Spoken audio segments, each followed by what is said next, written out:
Assalamu alaikum ƴan uwa, barkanmu da sake saduwa da ku a cikin wannan sabon bidiyon. A cikin wannan bidiyon zan nuna muku ta yadda za ku ɗauko wani application. Wannan application ɗin nan gaskiya sai ya burge ku sosai da sosai.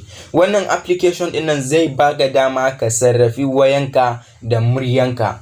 Kamar yanzu misali Google ma za ka iya ka sarrafi wayanka da muryanka, amma na Google din gaskiya ba garanti, wata rana zaka ga ba zai yi ba. Amma wannan wani application da na zo muku da shi, kai tsaye da kana ce mishi ya bude ma abu kaza, kai tsaye zai bude ma. Misali yanzu kai tsaye ka ce mishi ya bude ma YouTube, kai tsaye zai bude ma YouTube. Kashe mishi ya bude ma gurin waƙoƙinka folder, kai tsaye zai bude ma.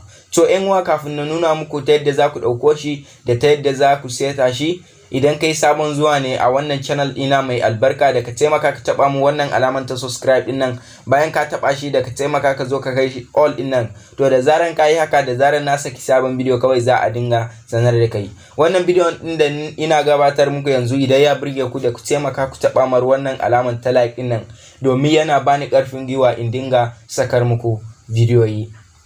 To mu je zuwa wannan application ɗin nan, zan aje muku link din shi a gurin description. Kai tsaye idan ka bude description zaka ga link din shi. Idan ka ga link din shi, kai tsaye ka je ka yi downloading din shi. Amma idan baka gani ba, kai tsaye zaka fito daga YouTube ɗinka. Bayan ka fito daga YouTube ɗinka, kashe zaka zo ka shiga Play Store ka, kai tsaye kamar haka. Bayan ka zo ka shiga Play Store ka, zaka zo gurin sakin din nan, ga sunan shi, gashi nan, ga sunan shi nan. Kai tsaye zaka, gashi nan na rubuta muku a jikin screen. Kai tsaye zaka rubuta shi voice access, gashi nan kamar yadda kuke gani. Yanzu misali gashi ni na riga na yi downloading din shi. Wannan shine application din nan, gashi ni na riga na yi downloading din shi. Kai tsaye kai ma zaka zo ka yi downloading din shi. Bayan ka gama downloading din shi, kai tsaye yanzu zaka fito daga Play Store ka. Bayan ka fito daga Play Store ka, kai tsaye gashi zamu neme shi yanzu kamar yadda kuke gani, gashi nan. Kai tsaye yanzu zan zo in bude shi kamar yadda kuke gani, gashi nan. Bayan ka zo nan, gashi zaka bude shi ta nan gurin nan. Kai tsaye zaka ga wata alama a rufe a nan, zaka bude ta. Kai tsaye yanzu application ɗin ya budu. Idan misali ka ja wayanka haka, zaka ga wata alaman gata nan kamar yadda kuke gani, voice access, gashi nan an rubuta a gurin. Yanzu misali duk lokacin da kamar kana wanki haka dai, kana son ka yi control na wayanka da muryanka, kai tsaye zaka zo ka bude shi. Zaka zo ka ja labule na wayanka haka. Bayan ka ja shi, zaka zo ka taba shi, wannan voice access din nan kamar yadda kuke gani. Yanzu bari mu gwada shi. Kai tsaye zaka taba shi. Yanzu gashi nan ya fara kamar yadda kuke gani. Bari open YouTube. Kamar yadda kuke gani, kai tsaye ya bude mun YouTube kamar yadda kuke gani. Bari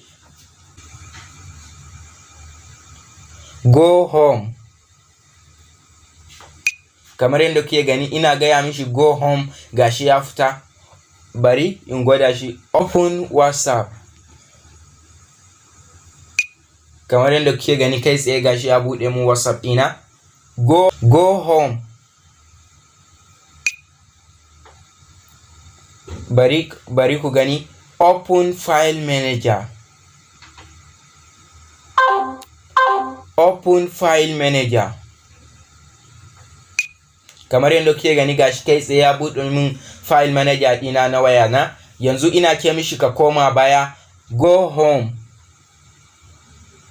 Kai tsaye gashi ya koma. To ƴan uwa, ta haka ne za ku yi amfani da wannan application din nan. A nan ne na kawo ƙarshen bidiyon nan. Kar bidiyon nan yayi tsawo sosai. Idan kuna da wata tambaya, kai tsaye za ku iya ku rubuta min ita a ƙasan bidiyon nan, ma'ana gurin comment. Na gode, sai kun ji ni a bidiyon.